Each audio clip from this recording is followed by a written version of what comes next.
நீதிபதி காயஸ்,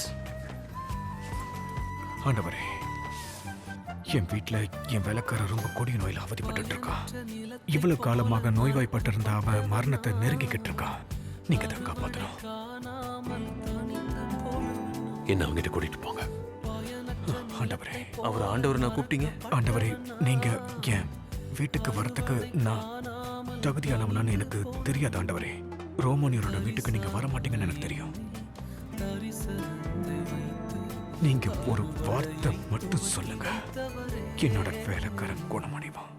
இந்த உலகத்துல நீங்க கட்டளை இட்டீங்கன்னா எதுவும் நடக்குன்றது எனக்கு நல்லாவே தெரியும் ஆண்டவரே, நல்லாவே தெரியும். இஸ்ரவேலருக்குள்ளும் நான் இப்படிப்பட்ட விசுவாசத்தை காணவில்லைன்னு மெய்யாகவே உங்களுக்கு சொல்றேன். நீங்க போலாம். நீங்க விசுவாசித்தபடியே உங்களுக்கு ஆக கடவுள்.